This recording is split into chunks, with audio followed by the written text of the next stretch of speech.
I was a mentee in the Prospect Plus program, which was very, very useful, very inspiring.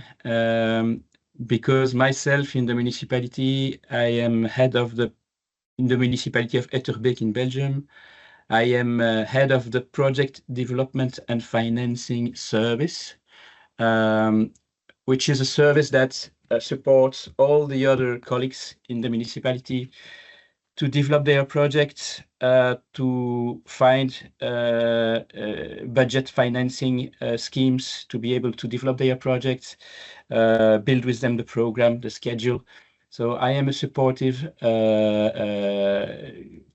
entity in the municipality for the development of policies and projects, public projects.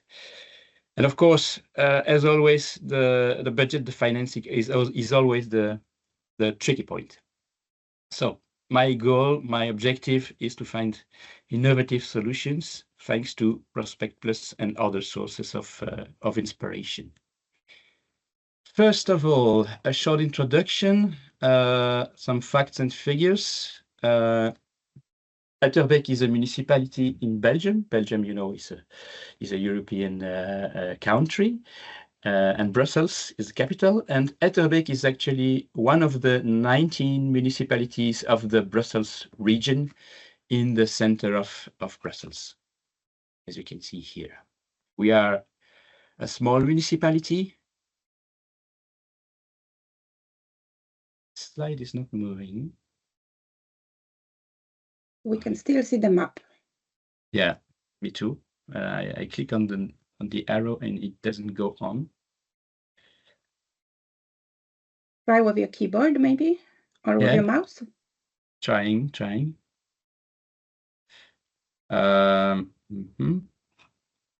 Let's move to the next one, like this. Not very orthodox. A few words about the municipality. We have a little bit less than 50,000 citizens. We are in the heart of the urban surrounding of Brussels, with a quite high density of population. And some facts. One of them is quite interesting, that the population is growing, not thanks to migration, to internal migration, because the internal migration is negative. This means that Belgians leave Brussels to go in the surroundings, in the suburbs.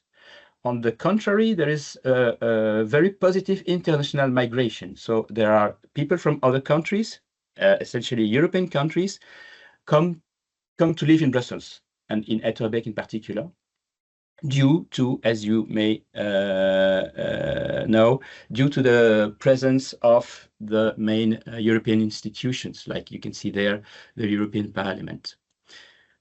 So the two are balanced, international and internal migration, but still the population is growing, and this is finally due to the natural balance, due to the births. One other interesting fact is that our population is very, very international. Again, due to the proximity of the European institution, embassies, and so on. We also have the headquarters of the NATO in Brussels, you may know.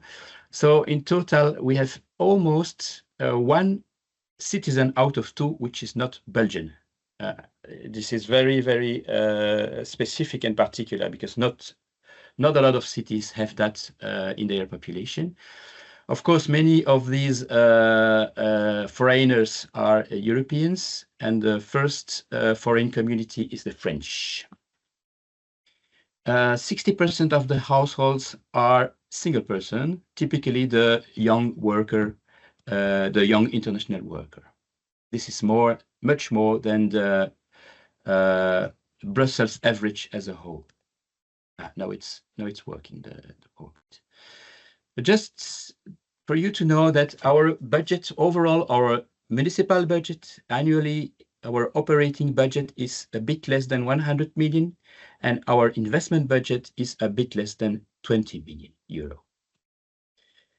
And this investment budget is shared between different investment projects, like our administrative buildings, office buildings, also maintenance and renovation of schools, also have a local hospital, etc. As you can see, there is something strange in Etterbeek compared to the average of the other Brussels municipalities.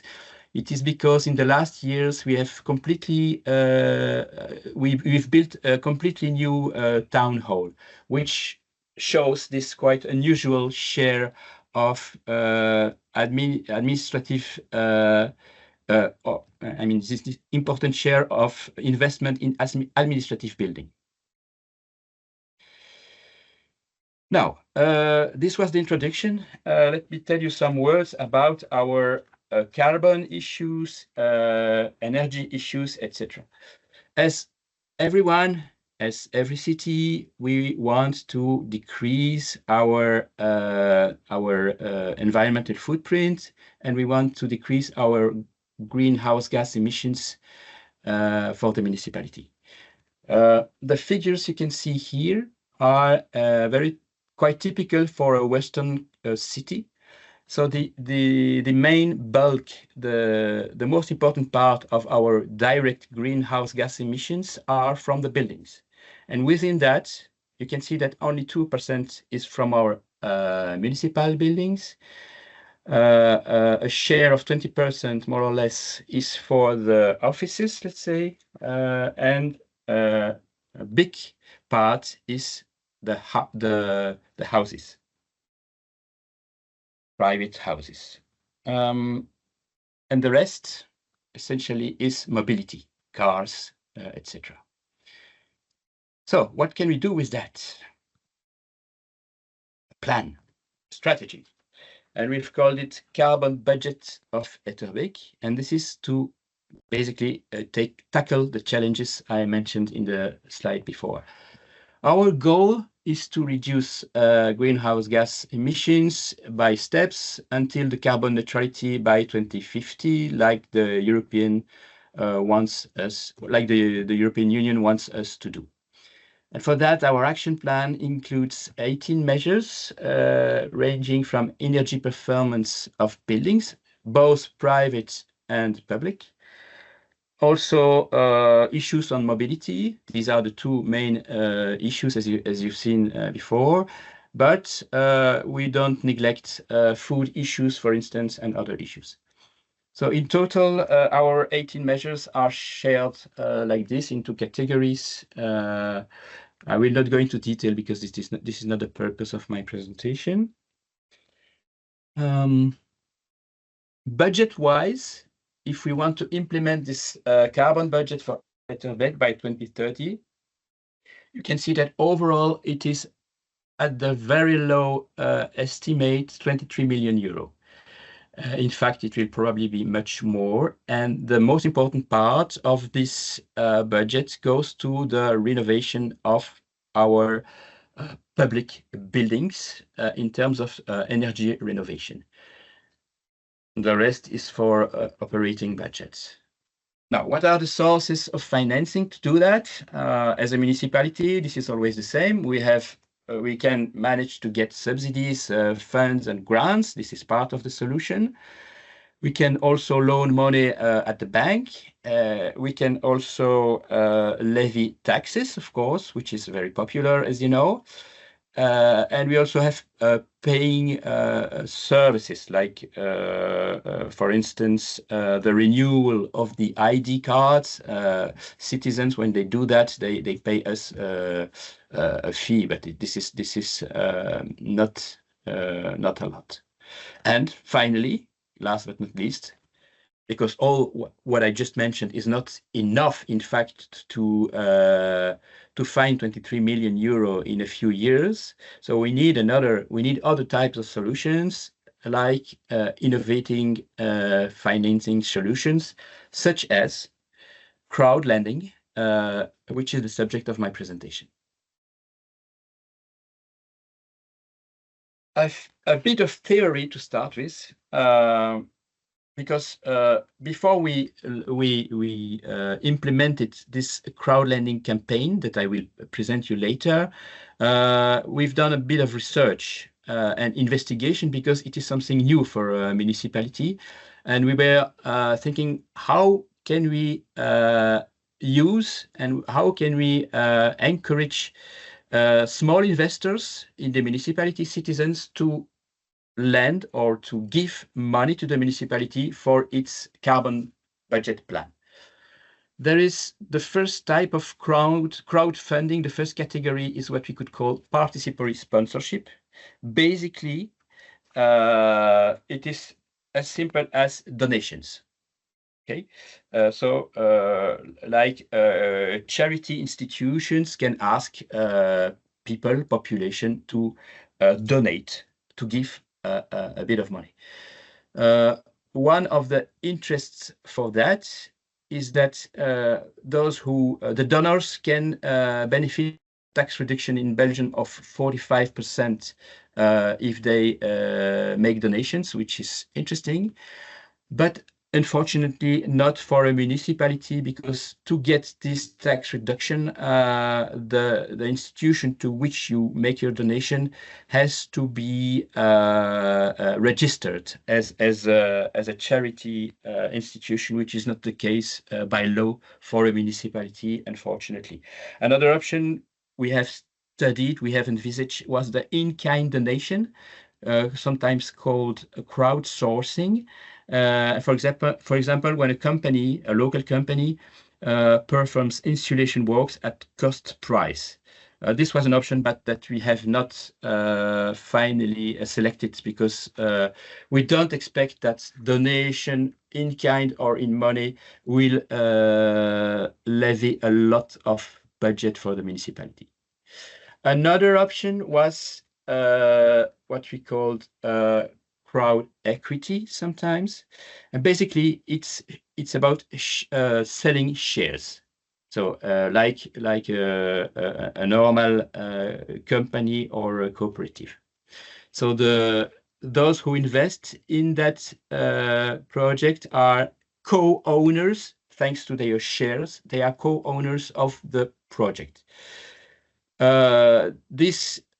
One of the essential aspects of this is that once they have their share, they also take part in the governance rights of the project. They can, for instance, vote at the assemblies.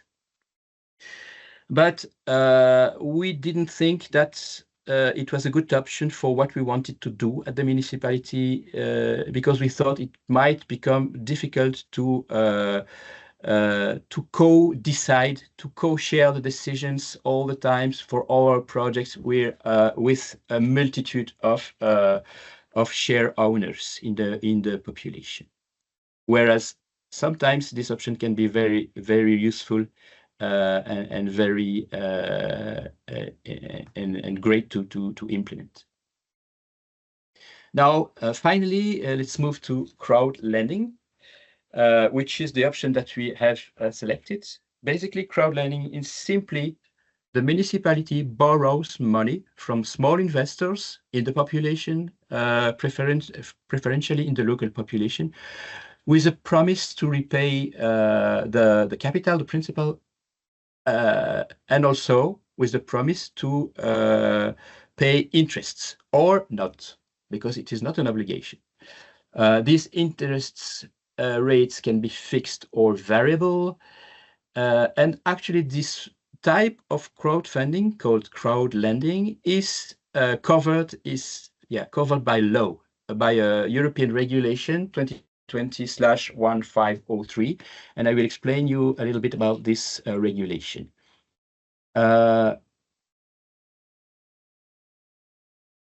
In the past, this regulation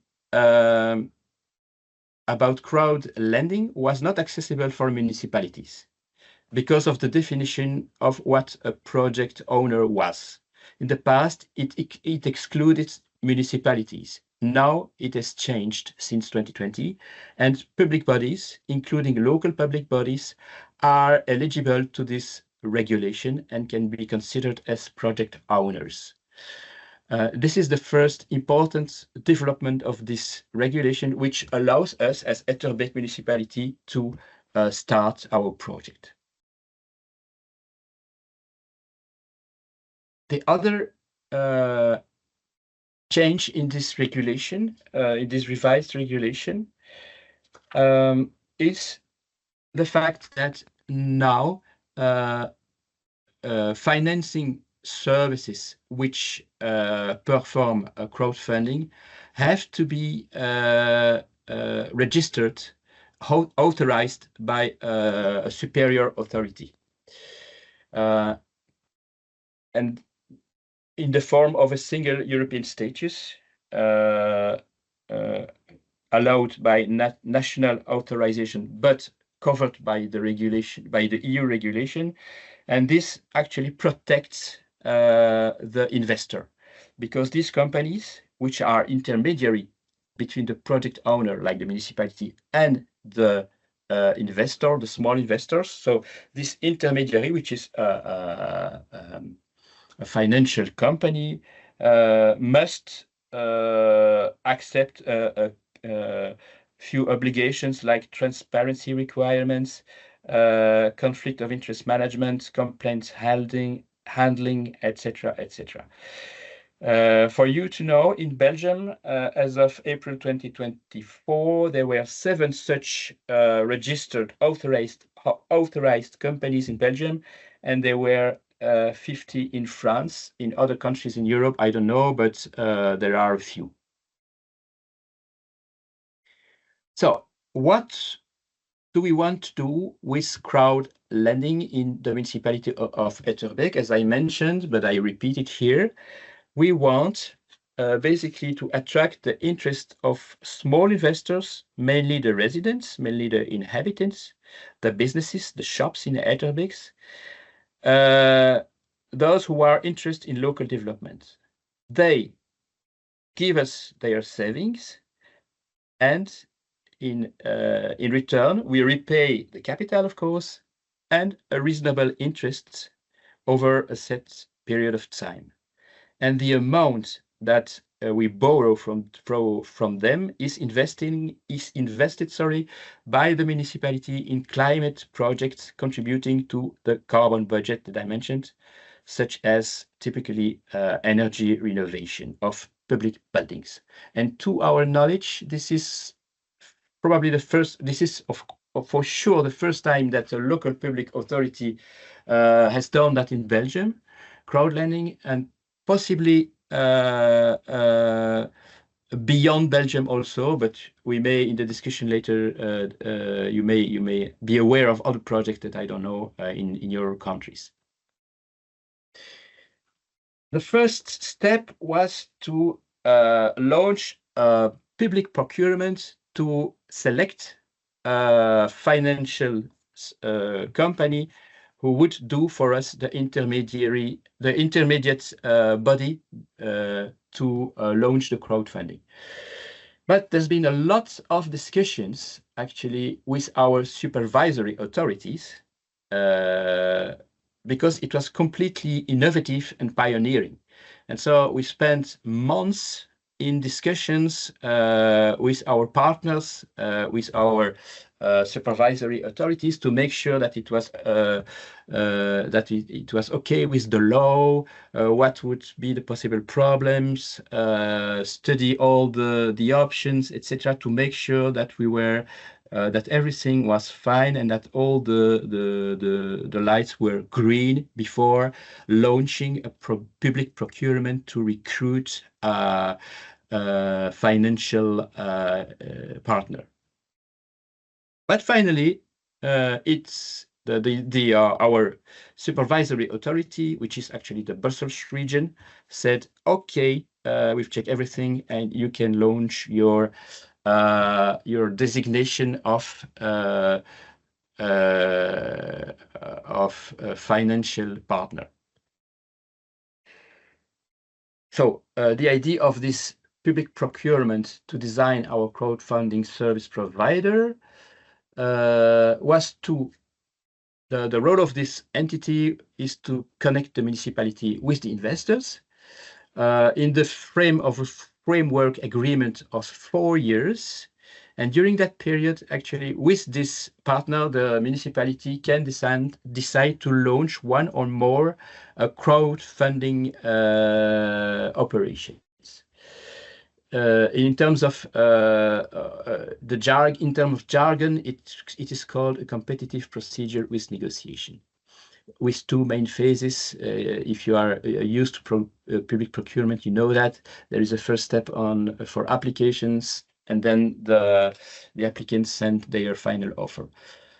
The contract, not the crowdfunding, but the contract with the intermediary, with the financial intermediary, was less than 214,000 euros. So we did not have to make a European publication.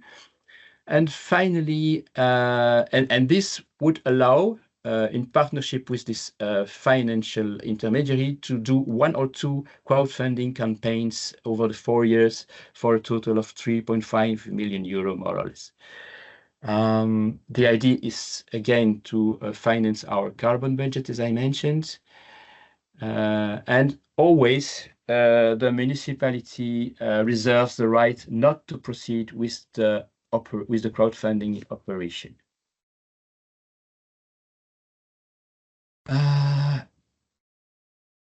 Okay, to select this intermediary, this financial intermediary, there were selection criteria, there were award criteria, there was a process. I will not go into too much detail. In the end, we selected our crowd lending service provider, which is Spread. You may know or not this company. And their service is, of course, not for free. They have a setup fee, they have a success fee, management fee, etc. And for the total, so their contribution, their job represents a few percentage of the amount that will be raised during the crowd lending campaign.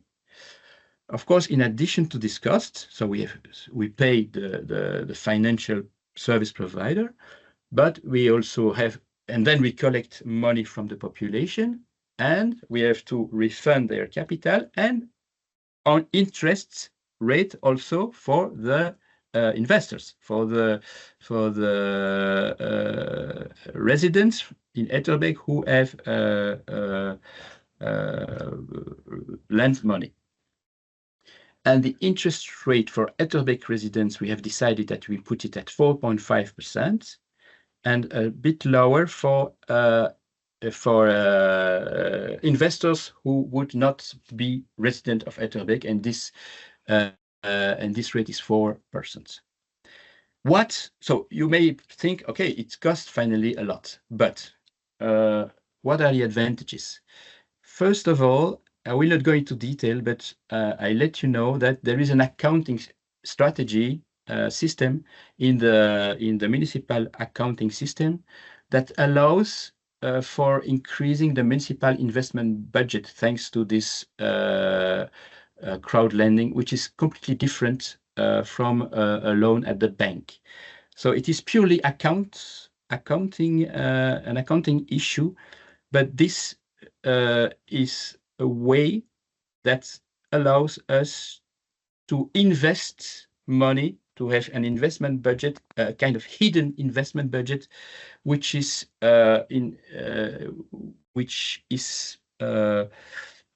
sorted in another part of the municipal budget. First thing. The second thing is that it allows for a quick access to liquidity. Then also it is usually a short-term loan, and as you know, in a short-term loan, the interests are lower. Finally, the total interest paid are lower than in a long-term loan. You know, we all know that. For instance, when we make a loan for our own private house. Also, I mentioned that the interest rate that we used was 4.5 or 4%, which is quite high. But in the next campaign, because it was kind of a launching campaign, we wanted to attract the interest of the investors. But we know that this type of fundraising can go for relatively low interest rates, lower than 4.5 and 4.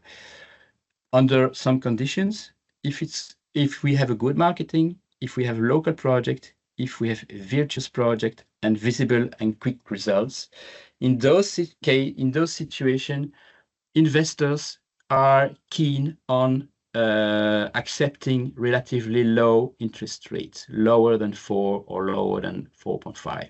And that's what we will try in the next crowdfunding campaign.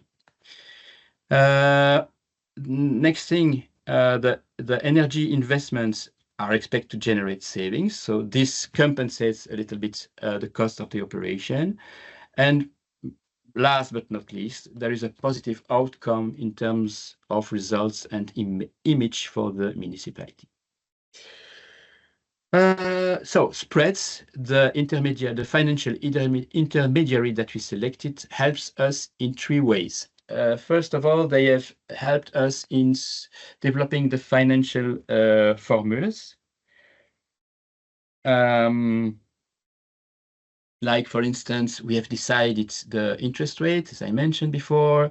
We have decided also what will be the repayment frequency, and it is 6 months. The loan duration was also decided together with them, and we have decided to make it last 18 months.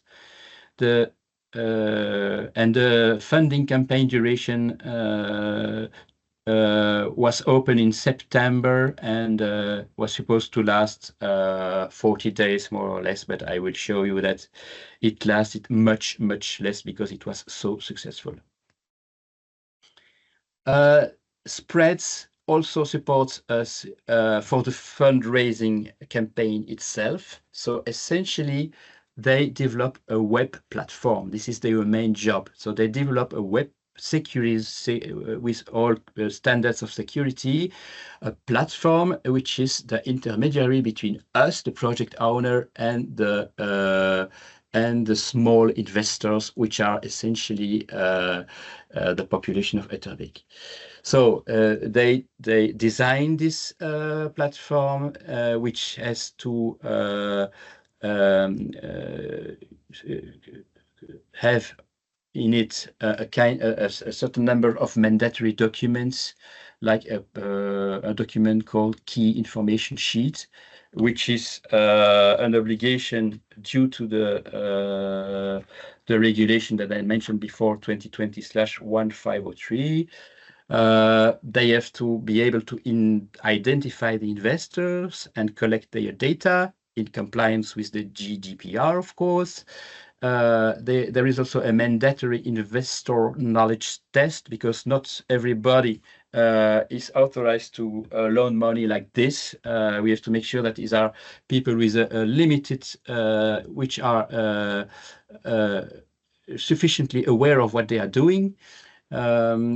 Of course, they have to finally pay their investment, so by bank transfer or by credit card. The amount collected must be monitored, etc., etc. And this is done by spreads, essentially via the web platform. And finally, spreads also supports us in during the loan duration. First of all, if there are questions from investors, they answer in first line. If the projects are concerned, if the question concerns the project, they give it they forward us the question. They, of course, essentially, this is very important, they calculated the repayment of the loans, the repayment of the capital, of the interest, and you may know that there is the difference between a gross and net interest, because in between the state takes a withholding tax of 30%. and they support us in managing all kinds of incidents.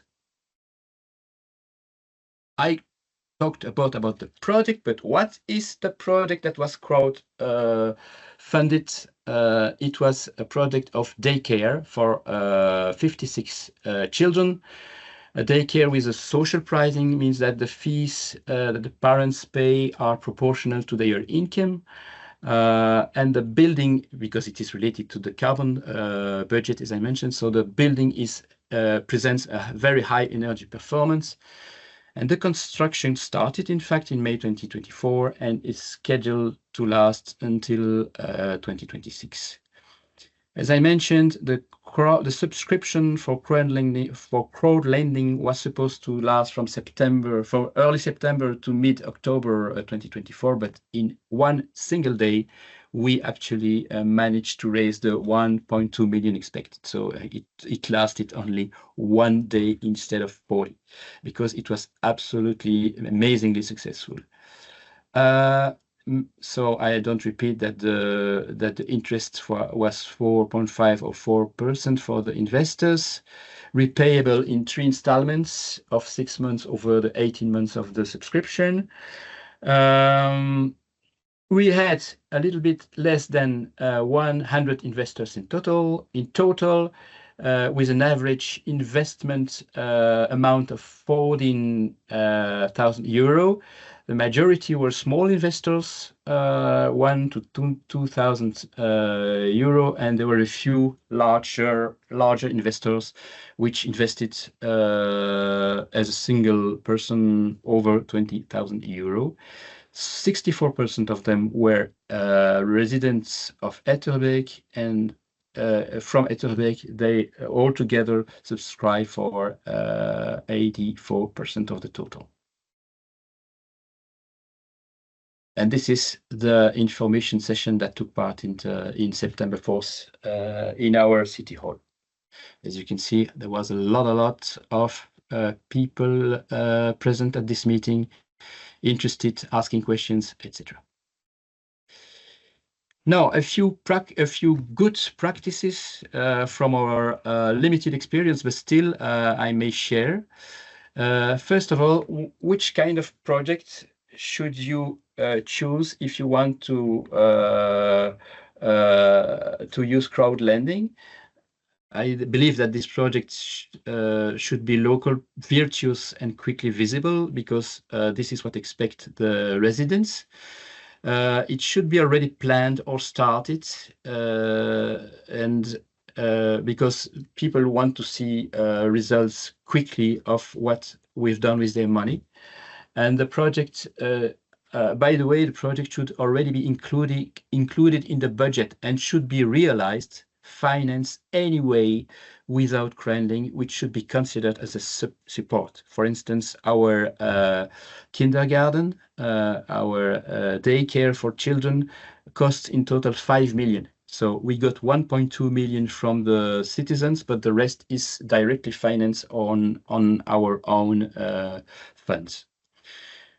And of course, the more energetic, the more your project is virtuous in terms of energy, the more you will save money in the end. And this is a way of compensating the interest that you have to repay.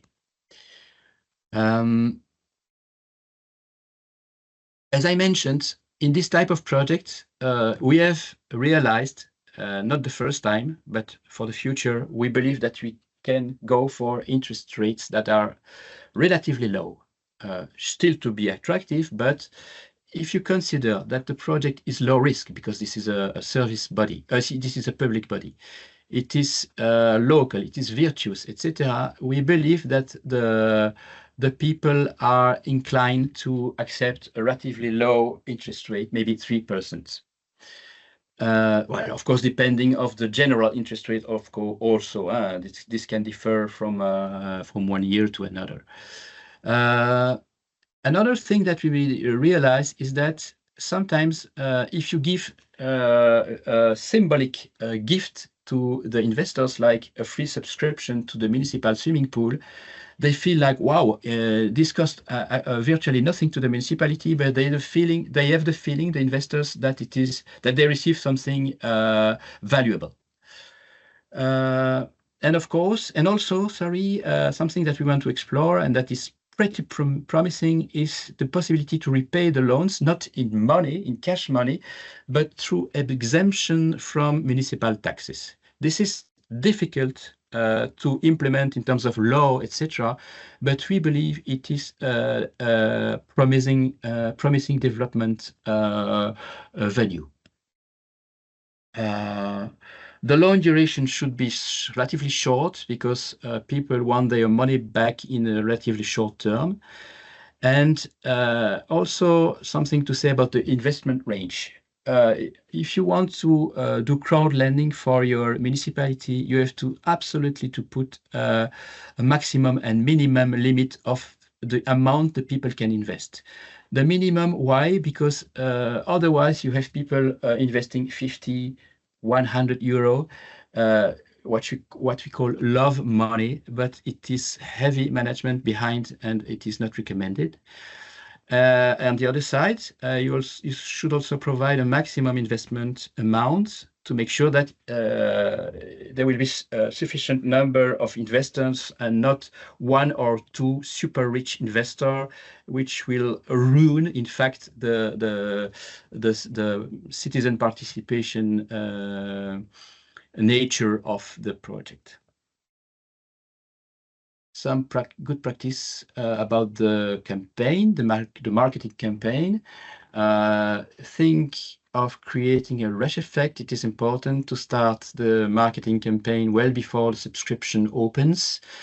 Also to begin with a private phase reserved to the local residents. And as I mentioned before, offer an advantage to early investor, like a small gift. And also, why not try to obtain, of course, in respect with the law, prior kind of informal agreement from a few larger investors, who will launch the process. So it can kind of reassure the smaller investors that are maybe more cautious. Okay. We believe that the marketing campaign should be local, because this is one of the main ideas is to find local money to develop local projects. So it is more important to our thinking to have a physical, non-digital campaign than something only based on website, like local newspapers, flyers in mailboxes, information sessions, site visits, etc. For the fundraising duration, quite short, as you've seen, 1 month. Finally, we made it in 1 day, so it doesn't need to be long, and that's it. Thank you very much.